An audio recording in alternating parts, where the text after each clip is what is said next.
नमस्कार दोस्तों, आप देख रहे हैं रॉयल बुलेटिन। समाजवादी पार्टी के राष्ट्रीय अध्यक्ष माननीय अखिलेश यादव ने 22 नवंबर 2025 को लखनऊ में आयोजित प्रेस वार्ता में वर्तमान राजनीतिक परिस्थितियों और विपक्षी रणनीति को लेकर बड़ा बयान दिया। अखिलेश यादव ने कहा कि आने वाले समय में राजनीतिक लड़ाई बहुत सोच समझकर और गहरी रणनीति के साथ लड़नी होगी। उन्होंने कहा कि पार्टी को अगले 3 से 4 महीनों में गंभीर तैयारी, संगठनात्मक मजबूती और हर स्तर पर सूझबूझ से काम करना होगा, क्योंकि यही समय भविष्य की राजनीतिक दिशा तय करेगा।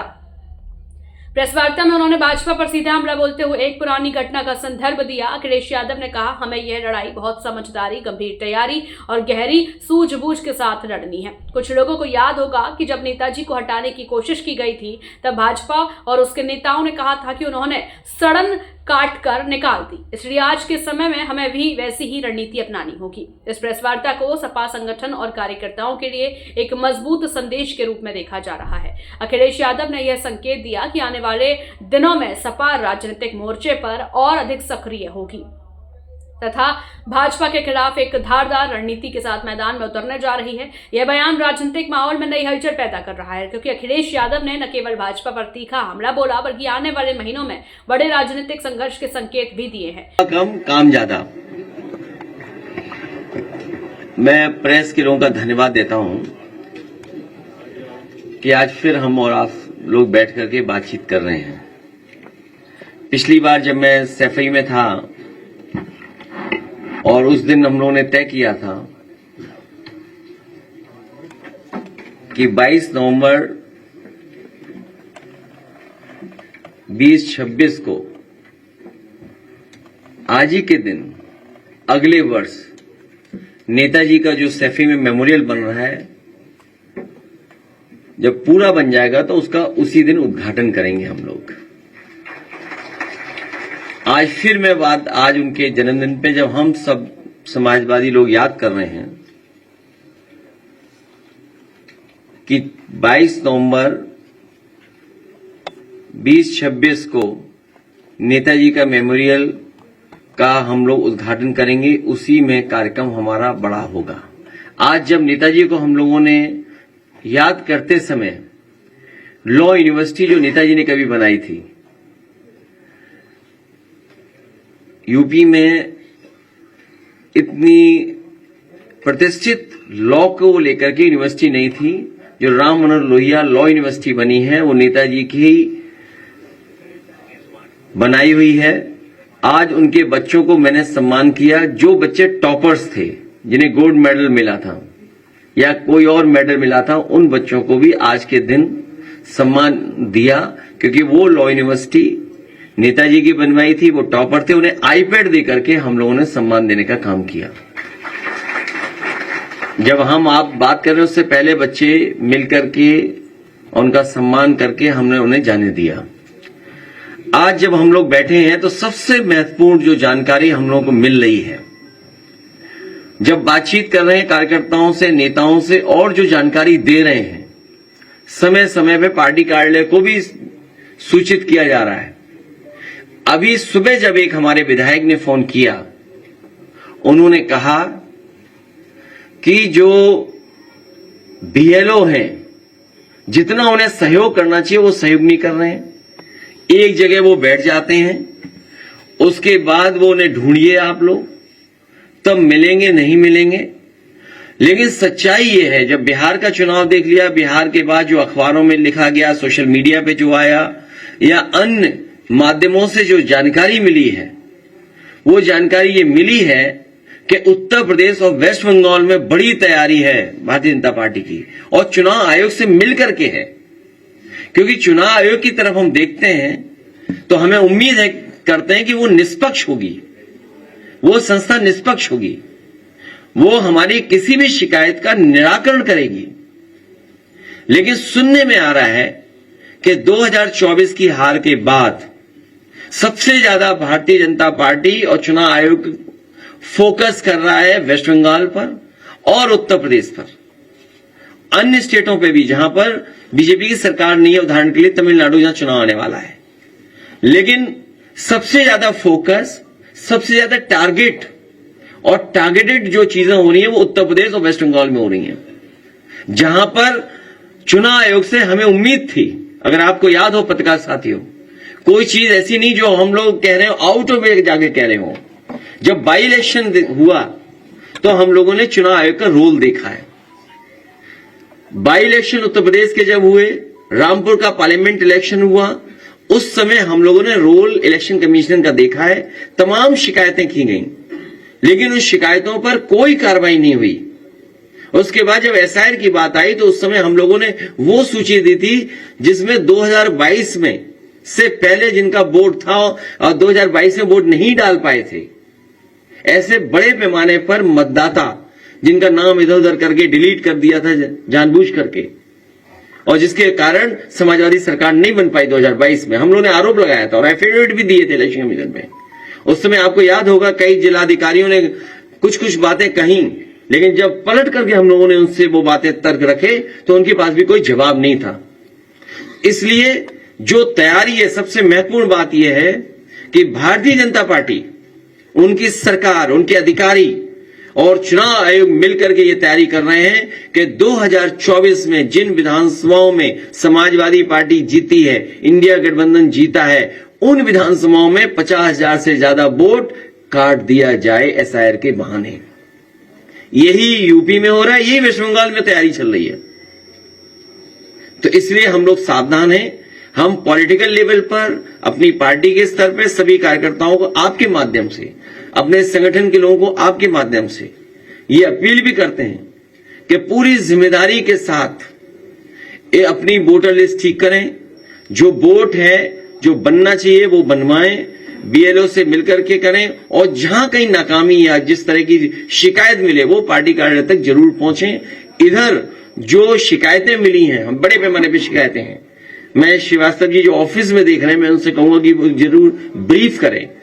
उससे पहले कोई एक अधिकारी है एसडीएम, उनकी रिकॉर्डिंग भी हमारे पास, वही है रिकॉर्डिंग एसडीएम साहब वाली, एक एसडीएम साहब की रिकॉर्डिंग है। देखिए क्या कह रहे हैं, मतलब किस लेवल पे तैयारी है कन्नौज में। कन्नौज तो वो रहा है ना, हमारी राजधानी, देश की राजधानी रही है कन्नौज। सम्राट हर्षवर्धन महादानी, जिन्होंने कुंभ को आयोजन का शुरू किया था, तो जो सम्राट हर्षवर्धन की प्रतिमा हटा सकते हैं कुंभ स्थल से, वो वोट क्यों नहीं हटाएंगे? वो वोट हटाने में लगे हुए हैं, और कन्नौज भी टारगेट में आ गया है।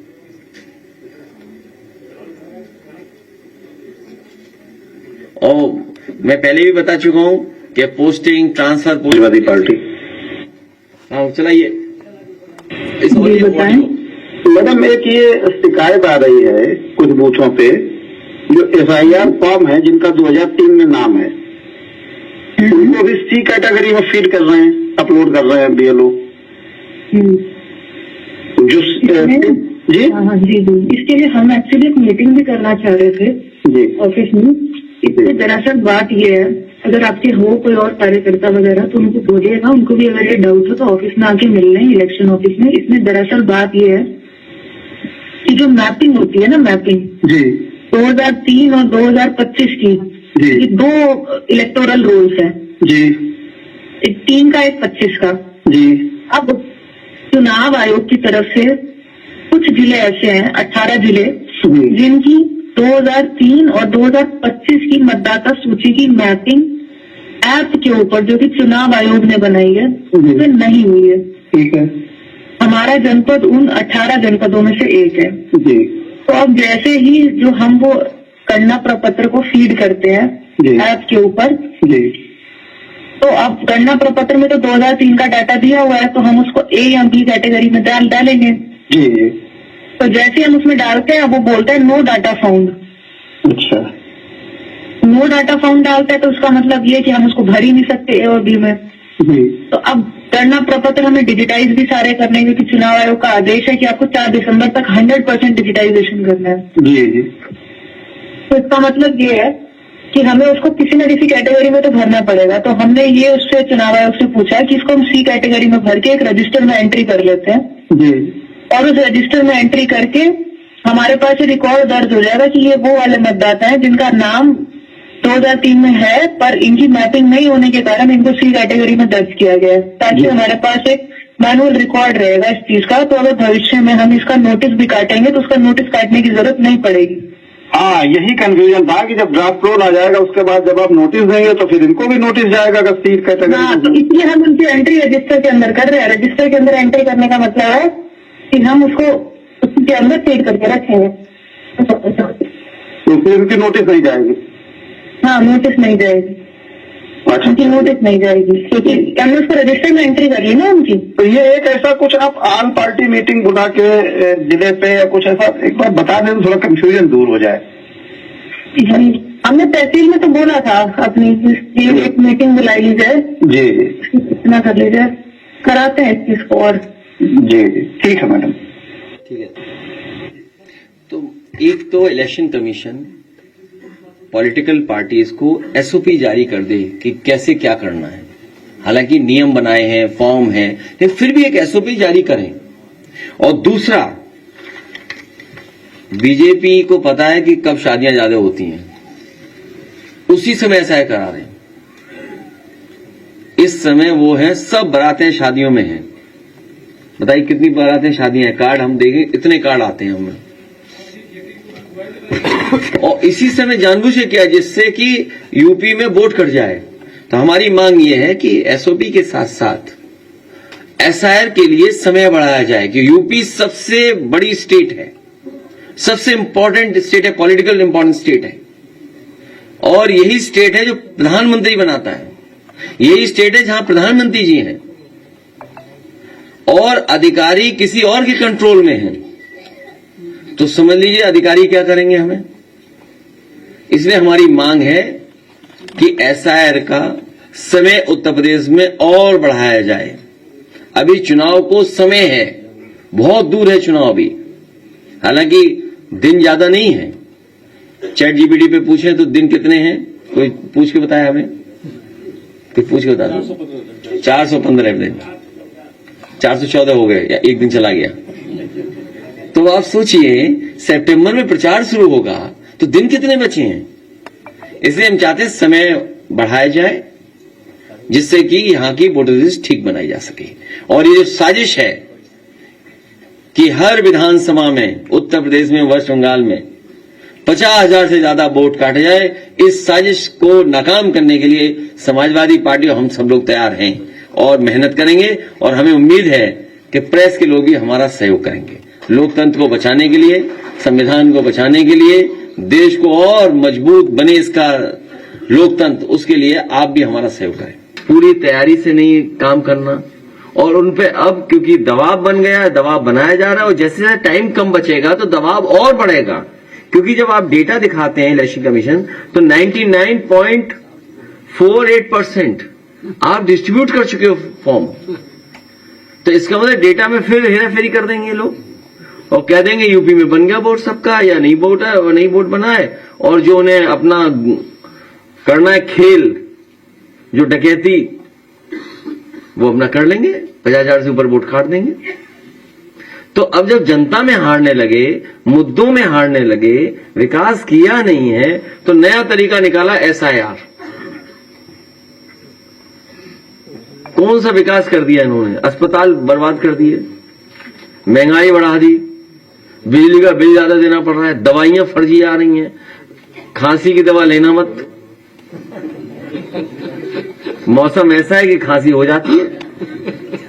अब समझ लो खांसी वाली दवाई में क्या दिक्कत है, आप जानते हो। और जब से बीजेपी की सरकार आई, डॉक्टर साहब हमारे बगल में बैठी हैं, ये बेटर बता सकती हैं, लेकिन मैं उसमें आर्ग्यू नहीं करूंगा। लेकिन आप बताइए, पहले जो बुखार ठीक होता था 500 mg की गोली में ठीक हो जाता, पैरासिटामोल थी गोली। जब से बीजेपी की सरकार आई है 650 की खानी पड़ रही है और तब भी नहीं बुखार उतरता है। ये क्या हो गया बताओ, हो क्या रहा है? नहीं हो क्या रहा है? आप खुद बताओ ना, खुद आप लेते होगे दवाई तो है। इसका कौन सा रिसर्च है? खांसी की दवा तो खराब, अस्पताल में जाओ, दाएं हाथ में प्लास्टर लगवाना और बाएं लगा देंगे। ऑपरेशन थिएटर से भागना पड़ रहा है मरीजों को। क्या हालत है बताओ आप। ये हालत है, सोचिए। और करप्शन तो आप जानते हो किस लेवल पे है करप्शन, हाईएस्ट करप्शन है, पीक पे। इतना करप्शन कभी उत्तर प्रदेश में नहीं हो जो हो रहा है। तो जब ये सब मुद्दों का सामना नहीं कर पा रही है सरकार, और अब समय बचा नहीं सरकार के पास, नदी साफ करेंगे, गंगा मां गंगा को साफ करने का बंगाल तक जाएगी, आपके यहां तक बताया कि वहां तक अब जाएगी मां गंगा। तो बीजेपी वाले जाने कितना आगे का सोचते हैं। अब सोच रहे हैं 2047 में सब ठीक होगा। बहुत से लोग 2047 में रहेंगे ही नहीं, या फिर कई हजार साल पुरानी बातें करते हैं, पुरानी बातें, या पुरानी बात करेंगे ये लोग, या कोई आगे की बात करेंगे, प्रेजेंट की बात नहीं करेंगे। आज क्या है, यमुना गंदी, गंगा पूरी गंदी, और कह रहे बंगाल तक चली जाएगी गंगा बह करके, वो तो जानी है। तो इसलिए हर मुद्दे पे फेल हो गए हैं। डॉलर में तो गड़बड़ा गए हैं, ये विदेश नीति में तो फेल हो रहे हैं। आप घबरा गए दूसरे देशों से, तो कभी इस देश से संबंध बना रहे, कभी उससे बना रहे हैं, सब आपका लाभ उठा रहे हैं। जो फैसले लिए आपने, मान लीजिए टैरिफ लगने के बाद किसी को पैसा ही नहीं मिल रहा। कल जो बता रहे थे दाल मंडी वाले कि पैसा आ गया मुआवजे का, लेकिन निकाल नहीं सकते। इसी तरह कई पॉलिसी बना दी उन्होंने। टैरिफ के बाद जो संकट आया जो कारोबारियों पर, तो पैसे नहीं निकाल सकते, पैकेज दे दिया, पैसे नहीं निकाल सकते। ये नए तरह का चल रहा है कामकाज। इसलिए इन्होंने एक रास्ता अपना लिया एसआईआर से और झूठे प्रचार से। सर, कल 18 तारीख को एक पत्रकार मारा गया था, बहुत ही हालत उसके सीरियस है। आज सारे पत्रकार जीटीओ में बैठे हुए अपनी मांगों को लेकर के। मैं उनके पूरे पत्रकारों के समर्थन में हूं और उनकी मांग मानी जाए, न्याय मिले, कानूनी कार्रवाई हो, और अगर कोई सरकार की तरफ से आर्थिक मदद भी हो, इलाज से लेकर और सुविधाएं भी देनी चाहिए। सर, बुलडोजर जस्टिस पर कल बीआर गवई ने कहा है कि अगर हमारे फैसलों में सबसे ज्यादा कोई अहमियत रखता है तो वो बुलडोजर जस्टिस के खिलाफ जो फैसला उन्हें दिया है वो है। मॉरिशस में भी उन्होंने उस फैसले को रिपोर्ट किया था और सार्वजनिक तौर पे भी कई बार कहे। कल उनका फेयरवेल फंक्शन था, वहां भी बुलडोजर जस्टिस का फैसला उन्होंने फिर से दोहराया। उत्तर प्रदेश में कई जगह बुलडोजर चलते हैं। उन्होंने कहा कि अगर किसी ने तो अपराध किया है तो उसके माता पिता को रहने का हक क्यों छीना जाता है, क्यों घर में गया, इस पर क्या? मुझसे कुछ ना कहलवा लो तो ही ठीक है, बस। मुझसे इसलिए मत कहलवाओ कि जब खुद ही चीफ जस्टिस कह रहे हैं तो मैं क्या कहूं। तो चीफ जस्टिस कह रहे हैं तो मैं क्या कहूं उसके लिए। आपको चीफ जस्टिस साहब की बात माननी चाहिए। लेबर एक्ट में सर, कल खबर छपी थी कि आजम खान साहब जेल में बीमार हैं, उनको नेबुलाइजर वगैरह बाद में दिया गया, उनको कुर्सी नहीं दी गई। ऐसी उम्र, इनकी उम्र 77 साल से ज्यादा है। ऐसी कंडीशन में हॉस्पिटल मतलब जेल अथॉरिटीज उनको बेहतर इलाज के लिए बाहर क्यों नहीं भेज रही है? हम व्यक्तिगत रूप से भी अधिकारियों से कहेंगे, व्यक्तिगत रूप से भी कहेंगे, और हमेशा इस तरह का होता है तो हम लोग कहते हैं। अखिलेश जी, अभी आपने कन्नौज के एसडीएम की घटना का जिक्र किया, मेरे संज्ञान में आया। कल मेरी बात हो रही थी, बांदा जिले की एक तहसील है नरैनी, वहाँ पर मेरे जीजा जी लेखपाल हैं। वहाँ पर बताया जा रहा जो एसडीएम है अमित शुक्ला, हाल प्रकरण में आया था कि भाजपा की जो विधायक है बांदा से, उन्होंने उनको मारपीट भी साथ में हुई थी। तो बता रहे जो अमित शुक्ला है वो मीटिंग कर रहे हैं, भारतीय जनता पार्टी के तमाम नेताओं को बुलाकर के कह रहे हैं कि आप लोग अपना जो उनको मतदाता सूची जो होनी है उसको बढ़वाइए, उनको बुला करके उनके साथ मीटिंग अमित शुक्ला जी कर रहे हैं। और बाबरपुर के समाजवादी पार्टी के किसी भी पदाधिकारी को नहीं बुलाया गया। ये हमारे पत्रकार साथी जो जानकारी दे रहे हैं, इसी तरह की जानकारी मिल रही है, और समय समय पर हम लोगों ने आपके माध्यम से कहा है कि सरकार के अधिकारी भी भारतीय जनता पार्टी के पदाधिकारी बन गए हैं और पदाधिकारी की तरह काम कर रहे हैं। हमारे एक पत्रकार, बहुत जागरूक पत्रकार जो आगे बैठे हैं, उन्होंने अभी चीफ जस्टिस ऑफ इंडिया के बारे में कहा कि वो समय समय पर बुलडोजर का जो तरीका है, बुलडोजर संस्कृति के खिलाफ है। सोचिए चीफ जस्टिस का कहना कितनी बड़ी बात है। तो जो सरकार सेंसिटिव होती है, जो कॉन्स्टिट्यूशनल वैल्यूज को समझती है, डेमोक्रेटिक वैल्यूज को जो समझती है, वो सरकार अपने आप सुधार ले आएगी। पर यहां कौन सुधरने वाला? उन्हें क्या परवाह है संविधान की, कानून की, चीफ जस्टिस की? किसी की परवाह नहीं है, किसी की परवाह नहीं। सच्चाई तो ये है, किसी की परवाह नहीं है। और वो ये चाहते हैं कि जनता लड़ जाए उनसे सीधी, फिर वो पुलिस से कार्रवाई करा दें। आप उनकी रणनीति समझिए, खुद गलत काम करते हैं। जब आप गलत काम का विरोध करोगे तो पुलिस से आप पे मुकदमे दर्ज करा देंगे। ये नया मॉडल है भारतीय जनता पार्टी का काम करने का। दारूबंदी में सर गिरफ्तारियां हो रही है, सपा के कई नेताओं की गिरफ्तारी हो रही तो गिरफ्तारी हो रही, तो मैंने उनसे कहा बुलडोजर के सामने लेट जाओ। गिरफ्तारी क्या होती है? वो मैं आपसे क्या कह रहा हूं, पुलिस चाहती है कि हम सीधा लड़ने लगे, अधिकारी चाहते हैं सीधा लड़ने लगे हम उनसे। ये है जो हमारा ये साथी बता रहा है। किसका नाम ले रहा है? कौन से एसडीएम साहब हैं? वो पक्का उन्हें खनन का मिल रहा होगा पैसा महीने का। वहां जो बांदा है, बांदा की पोस्टिंग गई होगी तो खनन चल रहा था। देखिए दिक्कत तो क्या है, एक प्रैक्टिकल दिक्कत बता दें हम आपको। एक चैनल ने खबर चलाई तो हमने भी उसको ट्वीट कर दिया, पता लगा चैनल का काम बन गया। तो ये लड़ाई बड़ी कठिन है, इस लड़ाई को हम लोग जीतेंगे। ये लड़ाई बहुत कठिन है, लेकिन पता नहीं क्या है कि हम लोग जीतेंगे, देखिएगा।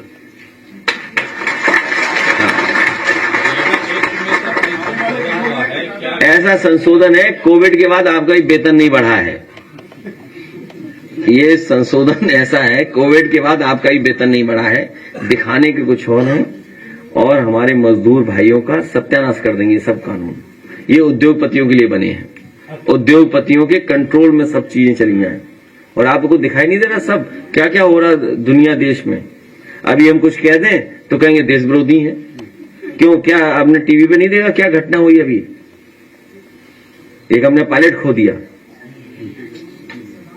अगर हम बोल दें तो कहेंगे बताइए ये देश के खिलाफ है, विरोधी हैं। याद कीजिए आप, याद है फतेहपुर में किसी से दुख में कोई शामिल होने गया था, राहुल गांधी जी क्या कर रहे थे? अधिकारी और बीजेपी के लोग क्या कर रहे थे आपको पता होगा ना। तो ये समझ लो, कुछ कह दोगे आप तो कहेंगे देखिए आप देश विरोधी हैं आप लोग। करप्शन के कारण ये हादसा हुआ। अब विधायक को हमारी ज्यादा जानकारी होगी, उन्हें तुम्ही ने बताया होगा, तुम भी लखनऊ रहते हो। रविदास जी से बात तो नहीं की थी तुमने?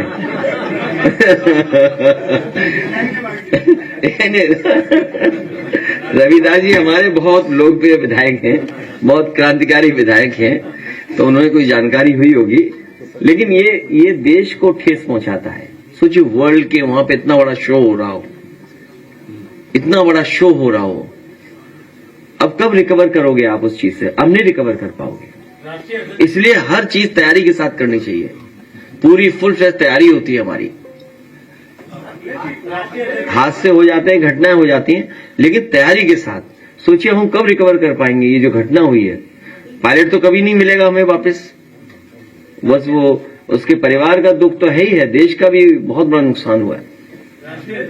आप जीतने की बात करते हैं और भारतीय जनता पार्टी 2047 तक अपना फिर से सुनिश्चित कर लिया है। वो खुद ही नहीं रहेंगे यहाँ पे धरती पे, बातें कर रहे हैं बेमतलब की। अरे किसके बारे में कह रहे हो तुम रहोगे 2047 तक, तो खुद ही नहीं रहोगे। उम्र हमें दिखाई दे रही है, सर पे बाल नहीं है आपके। अच्छा जीतेंगे नहीं, ना बंगाल जीतेंगे ना यूपी जीतेंगे, मैं आपको बता दे रहा हूं। इसी देखिए ये सही कह रहे हैं बीजेपी। ये कभी सीरियस बन लेना किसी बात को। मैं फिर रिपीट कर दूं, नहीं क्लियरिटी होगी तो इसमें हमारी आपकी नाराजगी कभी नहीं होगी। हमारा आपसे किसी झगड़ा नहीं है। अगर मैं कुछ कहता हूं तो जो आपके पीछे के पीछे जो बैठे हैं उनसे झगड़ा है। समझिए बात को, आपसे नहीं झगड़ा है। अखिलेश जी एक सवाल ये था कि भारतीय जनता पार्टी की बूथ लेवल तुम तो हमारे समर्थक हो। नहीं, ये जो साथी कह रहे हैं सही कह रहे हैं कि बीजेपी 47 की बात कर रही है, अपना मैनिफेस्टो खुद नहीं पढ़ते वो लोग। दुख इस बात का है कि जो मैनिफेस्टो वो बनाते हैं एक इलेक्शन के लिए, वो खुद ही नहीं पढ़ते उसको। तो एक काम करे ना भारतीय जनता पार्टी, 2047 क्यों, 100 साल और जोड़ दो, हम भी अपना एक मैनिफेस्टो जारी कर देंगे 100 साल बाद वाला। उससे क्या फर्क पड़ता है, अगली पीढ़ी देखेगी, समझेगी। तो क्या हुआ 2047 का मतलब, फिर हमें अगर 100 साल और आगे बढ़ाना तो क्या है, 2147 का समाजवादी पार्टी अपना मैनिफेस्टो जारी करेगी। बीजेपी से सीख करके 2147 का हम लोग भी विजन डॉक्यूमेंट जारी करेंगे और किसी साधु संत से और अच्छी राय लेकर के उसके और 100 साल बाद वाला भी जारी कर देंगे।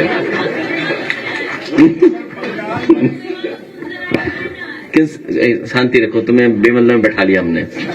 ये टिकट मांगने आई हैं, विधानसभा बिल्कुल लखनऊ के पास ही है, वहां एसआईआर कराई जाएगी ना, टिकट नहीं मिलेगी। टिकट नहीं मिलेगी, या लखनऊ में रहोगी तो टिकट नहीं मिल सकती।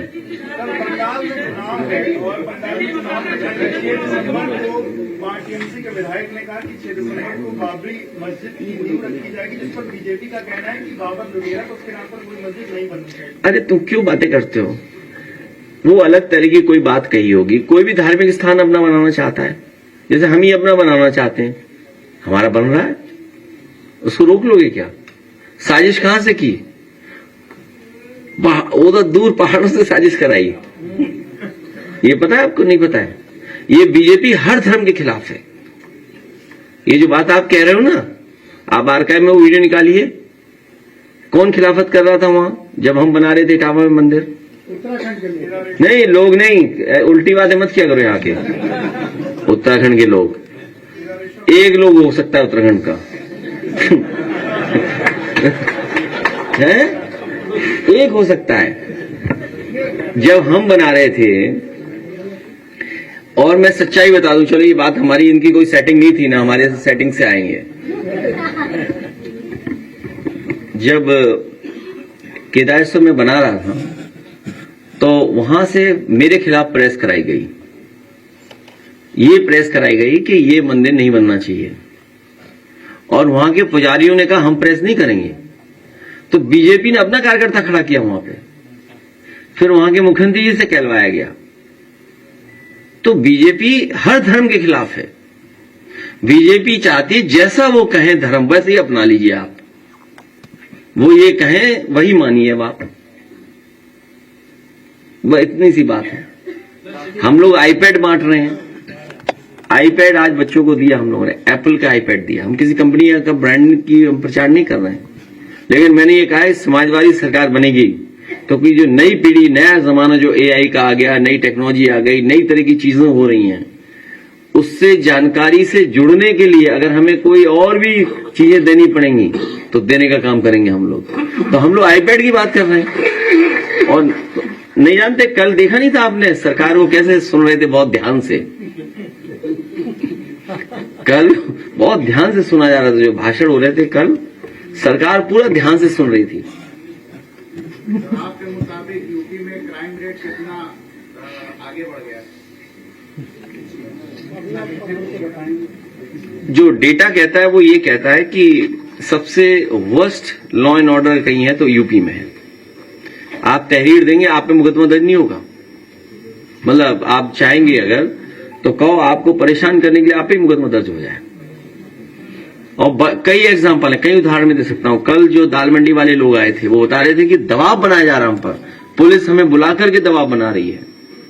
एक तो उनसे मालिकों से डरा रही, मालिकों से बिकवा रही है जगह, फिर उन्हें भी डरा धमका रहे हैं। और कानपुर का एक बहुत सॉलिड एग्जाम्पल है आपके सामने, 100 से ज्यादा तहरीर दी जा चुकी हैं लेकिन एफआईआर दर्ज नहीं हुई। और क्या कर रहे हैं ये लोग? समाजवादी पार्टी का है तो झूठे ही। अभी एक हमारे विधायक, पूर्व विधायक पर, उन पर किसी से लिखवा दिया कि 32,000 लूट लिए रुपए, क्या लगाया कोई 32,000 रुपए, बताइए। उन्हीं का कर्मचारी कभी रहा और उसी से तहरीर दिलवा दी और पूरे एसएसपी वगैरह घर पे उठा लिया उन्होंने। ये हालत है। ये चाहते हैं कि पुलिस इसी से झगड़ा कर लो और एसएसपी से बात करिए, आईपीएस के ऊपर से दबाव है हम पे। कानपुर में आप तहरीर मिलने के बाद नहीं एफआईआर दर्ज कर रहे हैं, यहां तहरीर में तो पकड़ ले रहे हैं आपको। तो ये लॉ एंड ऑर्डर है क्या? इसीलिए इस बार जनता इनका हिसाब किताब करेगी। चुनाव आने दीजिए इस बार। नहीं 2027 नहीं, 2047। आज नेताजी के उसका, हाँ अच्छा पूछ लो।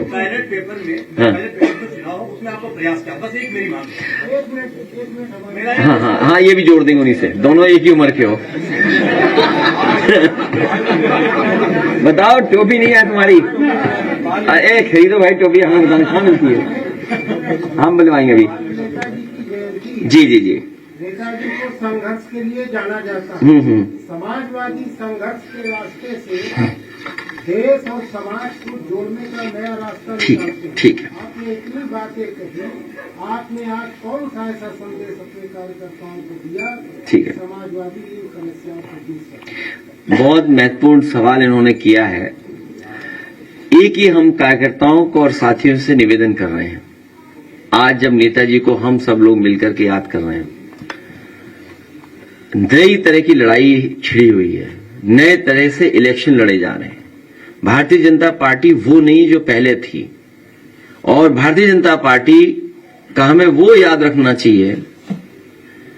कुछ साथियों ने सुना होगा, कुछ साथियों ने नहीं सुना होगा। हमें बहुत समझदारी से, बहुत तैयारी से, बहुत सूझबूझ से ये चुनाव लड़ना है। और भारतीय जनता पार्टी की वो बात याद रखनी है कि हमने कांटे से कांटा निकाल दिया। कुछ लोगों को याद होगा जब नेताजी को हटाने के लिए भारतीय जनता पार्टी ने, उनके नेताओं ने कहा कि हमने कांटे से कांटा निकाल दिया। इसलिए ऐसे समय पर हमें यही संकल्प लेना है कि एसआईआर, और हमें आपको उन्होंने 3-4 महीना उलझा दिया है। बीएलओ उनकी सुन रहा है, अधिकारियों की सुन रहा है, उनके घर जाकर के फॉर्म दे रहा है, उनके सब काम कर रहा है। तो हमें जो लिखा पढ़ी में उलझाया है, तो हमें लिखा पढ़ी में भी जीतना है। अपना बोर्ड बनवा करके तैयारी रखनी है। बाकी जब चाहोगे संघर्ष के लिए तब हम तैयार हैं।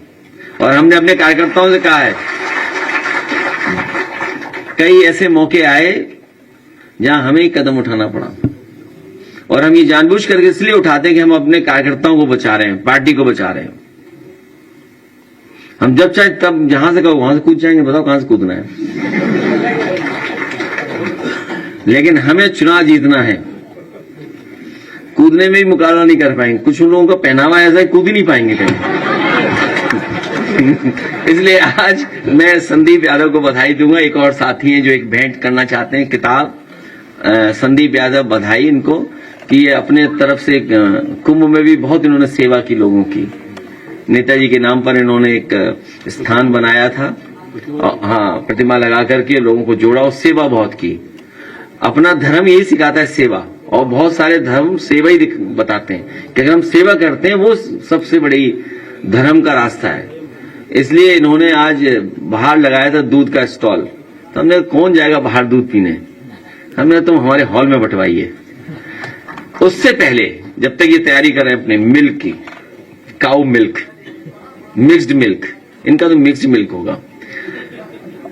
तो नेताजी का जो स्मारक बन रहा है उसका एक वीडियो है। एक हमारे बहुत पुरानी इंडिया आइडल की उनकी एक टीम ने गाना बनाया है, एक एआई से गाना बनाया है। तो आप एआई का पहले सुनाएं कि इन लोगों का पहले सुनाएं? आ जाते हैं, ठीक है। एआई का अच्छा हो, कौन बोला? हाँ जी जी। अरे आप बहुत टेक्नोलॉजी हो गए हैं। एक नेताजी का 1.5 मिनट, वो बात है, या बाद में नहीं, बहुत लंबा हो जाएगा। तो मिल्क पीते रहेंगे और वीडियो चलते रहेंगे। So you make the sequence then, you give it to Navesh, Ashish को बोलो सीक्वेंस बना लेंगे। तो पहले नेताजी का स्मारक सुनिए, पहले नेताजी वाले स्मारक वाला जो नया वीडियो बना है वो, और सेकंड फिर एआई का गाना जो बना है, फिर इनका इंडिया आइडल, फिर इनका नवेद का। योगी सरकार अयोध्या काशी मथुरा में जिन लोगों ने बड़ी संख्या में भूमि नाश कराई, उनका कहना है कि बड़ी संख्या में सब बीजेपी वाले निकलेंगे। अरे इसमें क्या सोचना है यार। नहीं, अगर देखिए एक मिनट, हाँ, ये बड़ा इंपॉर्टेंट है। लो, हो सकता है मैं पॉलिटिकली रॉन्ग हूं, मैं तब ये बात कह रहा हूं जब मैं पॉलिटिकली रॉन्ग हूं, ठीक है। ये बात मैं तब कह रहा हूं पॉलिटिकली रॉन्ग हो सकता हूं मैं। ये झगड़ा इंजन का है, इसकी वजह से जांच हो रही बस। जो ये पूछ रहे हैं अयोध्या में जमीनों की बता रहे, ये पत्रकार साथी हमसे पूछ रहे हैं। हाँ, अयोध्या की बात कर रहा हूं मैं केवल। हमारे अगर पत्रकार साथी, चैनल भूल जाते तुम्हारा, एबीपी न्यूज, बहुत बधाई एबीपी न्यूज को, बड़ी हिम्मत करके सवाल पूछ रहे हैं।